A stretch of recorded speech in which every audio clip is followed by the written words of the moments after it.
So it's our last video before Christmas, our Boxing Day score predictions. Let's jump into this one.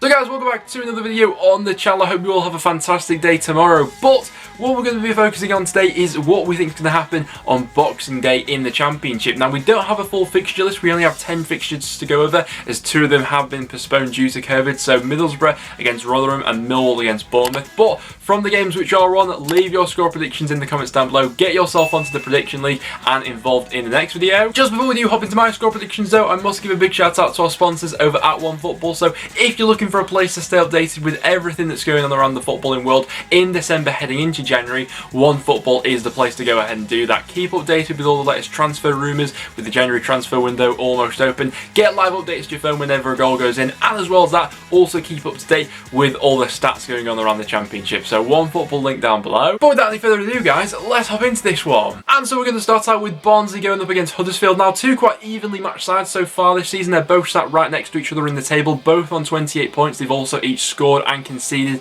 a very similar amount of goals so far this season. And also in terms of style of play as well, I think this one could lead to quite an engaging game of football actually. Both teams play with quite a high tempo to them. Both are going to be looking for goals. I don't think that either side's going to sit back in this one either. I think it's going to be both sides going for it for 90 minutes, which should lead to an interesting game of football. Now, Huddersfield should be riding high on confidence after that fantastic result against Watford. They were brilliant in the first half and also defended well in the second half. And actually, defensively speaking for Huddersfield, if we take away that game they had against Bournemouth, which is a bit of an anomaly in their current run of form, you know, the game where they conceded 5 goals, and they did make quite a few changes for that. They've actually kept 4 clean sheets now in their last 5 matches, so defensively, to be fair to them, they have been keeping things tight and they have also been scoring goals. Barnsley, on the flip side of that, obviously are coming off the back of that loss against Swansea, but prior to that loss, we're actually on a really good run of form. They won 4 out of their last 5 matches before the weekend, so I think this is going to be quite an engaging game of football. I'm going to go for thrilling end-to-end 2-2 draw or something like that. FIFA's going to say it'll be a 1-1 draw. Next up we then go to Blackburn up against Sheffield Wednesday. Now this game comes at an interesting time of the season because Blackburn have just been slipping away from the playoffs recently. Obviously they still have those aspirations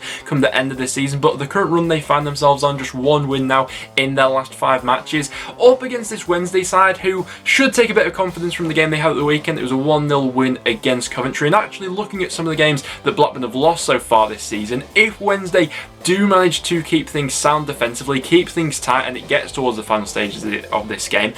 We've seen Blackburn lose a couple of tight matches so far this season. I think the game they lost against Stoke at the weekend was their 3rd 1-0 loss of the season. But obviously, when you find that Blackburn forward 3 in the mood for a game of football, it's very hard to keep them out, isn't it? You know, I don't know how they didn't score against Stoke, to be honest with you. It was a really good defensive performance from them. But from Wednesday's game against Coventry, what we saw then was some of their really more experienced players stepping up. You know, Westwood played very well. Barry Bannon getting the assist and Tom Leeds with the goal.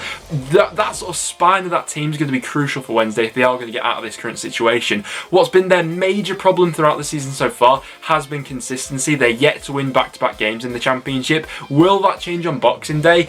I'm not too sure. I think I'm edging towards Blackburn in this one, although I do see it being a tight game of football. I'm just going to go 1-0 to the home side, and FIFA's going to agree with me. I'm interested to see the outcome of that one. After that, we go to Ashton Gate as Bristol City head up against Wycombe. Now, it's 2 sides facing off against each other here, neither of which is currently on a great run of form. Bristol City, who similarly to Blackburn also had playoff aspirations for this season, have just been seeing that slip away from them in recent weeks with the current run of form they're on. Now, what's been Bristol City's main problem as of late has been scoring goals and hitting the back of the net. They've only scored 1 goal in their last 5 matches now. Now, obviously, I watched the game they had at the weekend against Preston. First off, they were pretty poor. They didn't have a shot on target, and they're actually right near the bottom of the league. They're actually taking shots in the league so far this season. So that's obviously a long-term issue which needs to be looked into at Bristol City, but they're themselves going up against the Wycombe side who aren't in the greatest run of form at the moment. Now, Wycombe are still being very competitive in every game they play. It's not like the start of the season where they were sort of perceived as like the whipping boys.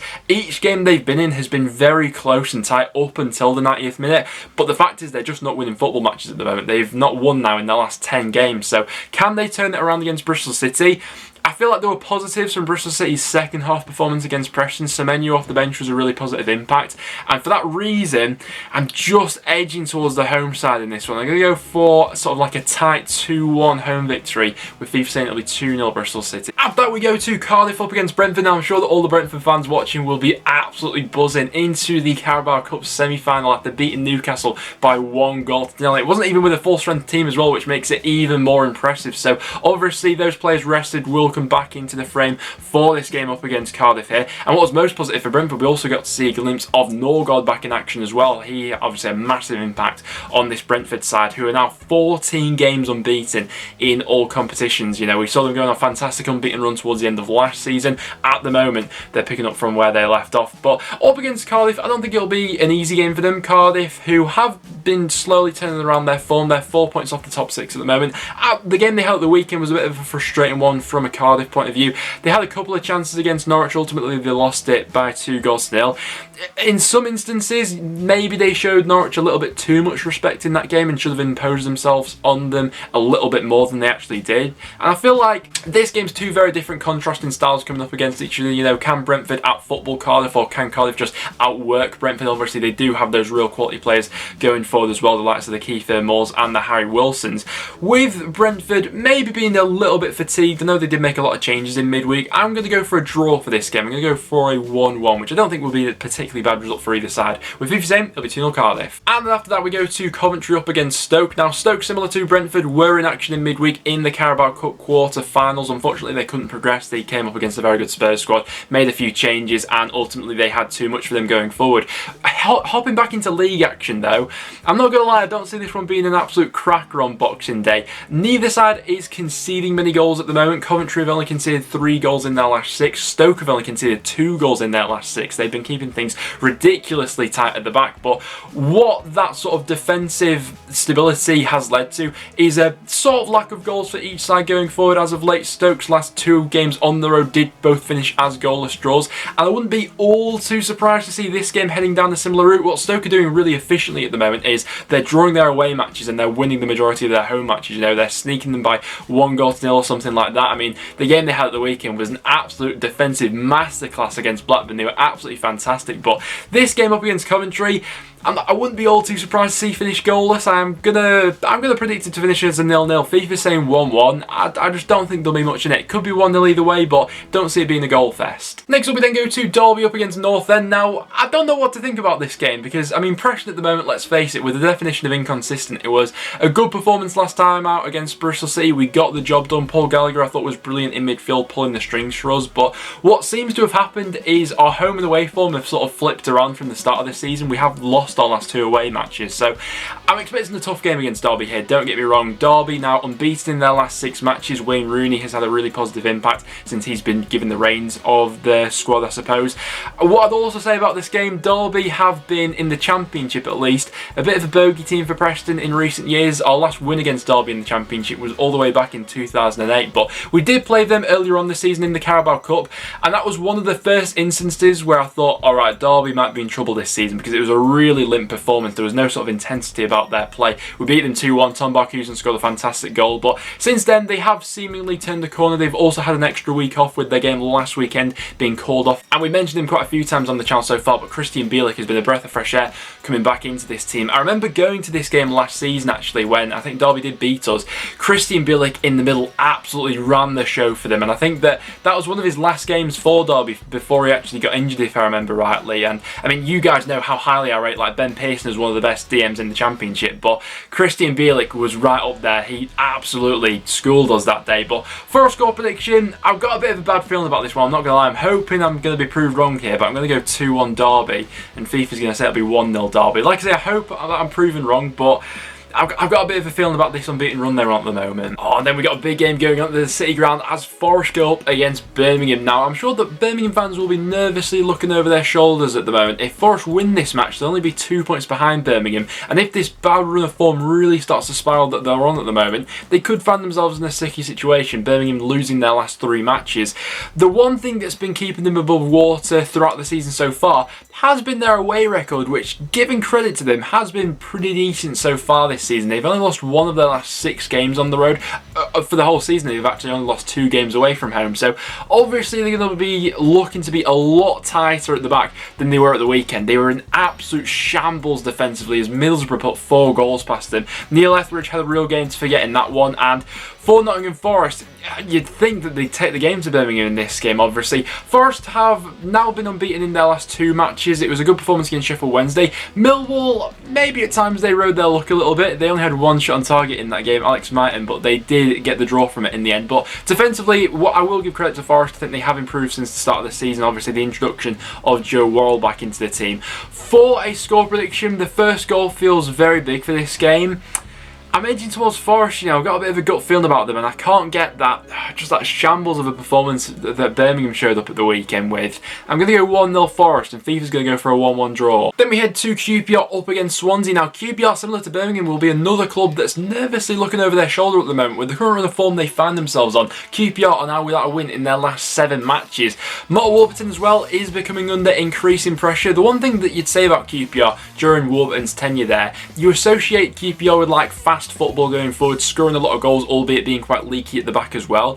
Well, at the moment, they still can be quite leaky at the back. If it wasn't for Dieng, they conceded a lot more. And going forward, the goals have dried up now. They've only scored 2 goals in their last 5 matches. Tactically, QPR don't seem as structured as they were last season. You know, the plan at the moment looks like just give the ball to Chair or Sai Samuel and hope they produce some moments of quality, because if not, QPR are really in for a struggle this season. And they're going up against the Swansea side, who have been in a good run of form lately. Their only real blip on their current recent form has been that loss against Derby, but they bounced back from that the weekend with the impressive 2-0 victory over Barnsley. Jamal Lowe, also a player in real form at the moment. He's got 3 goals now in his last 3 matches. And for a score prediction, I think I've got to go for Swansea in this one. I'm going to go 2-0 to the away side, with Thief saying it'll be 1-0 QPR. Next up we go to Reading up against Luton. Now, Reading's form as of late has been pretty patchy, but that was to be expected with the injuries they've currently got to key players. And what we said about Reading over the last month or so, with them having those current injuries, the month of December was all about them just staying in contention with the top 6, and they've gone ahead and done that. You know, they're currently only 3 points off 3rd place. It's so ridiculously tight at the moment, and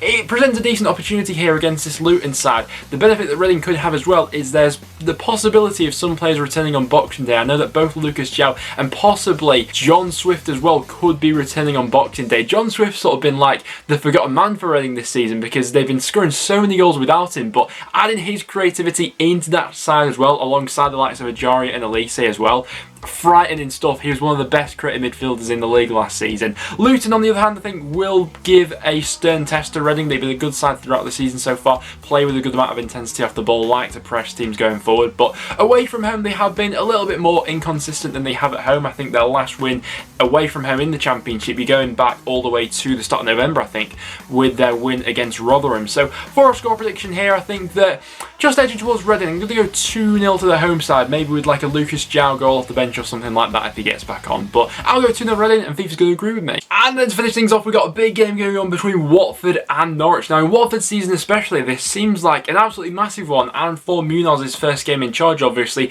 they bit the bullet and decided to part company with Vladimir Ivic after that pretty shoddy performance away at Huddersfield. Watford currently find themselves 5th in the Championship. Now, I say there's quite high stakes for this one, because if Norwich win, they'll go 12 points clear of Watford. Obviously, Watford at the start of the season and still now have the aspirations to be finishing in the top 2 come the end of the season. With the quality that's embedded throughout that squad, no reason why they shouldn't be in and around that part of the table. But Norwich have absolutely had this flawless run lately in the Championship. They've had players coming back from injury lately as well. You know, we saw Todd Cantwell score that fantastic goal against Cardiff, who they really managed to sweep aside. And if Vladimir Ivic was still in charge of this Watford side, they were probably going to continue to just meander along for the season, and I'd probably be back in Norwich for this one. But with the unknown of Munoz coming in, it leaves this game being a little bit more open to imagination in terms of what could actually happen. Now, Watford, in their credit, do currently have the joint best home record in the Championship. They've only lost it once at home so far this season.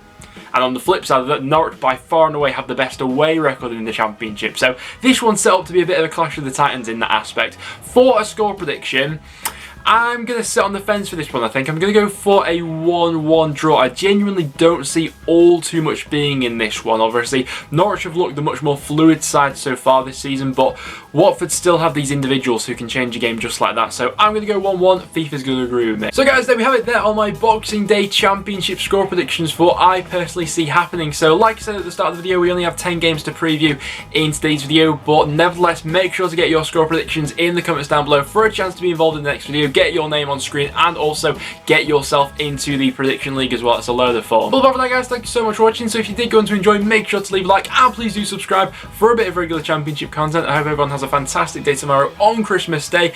But apart from that, thanks for tuning in, guys, and I'll see you all in the next one.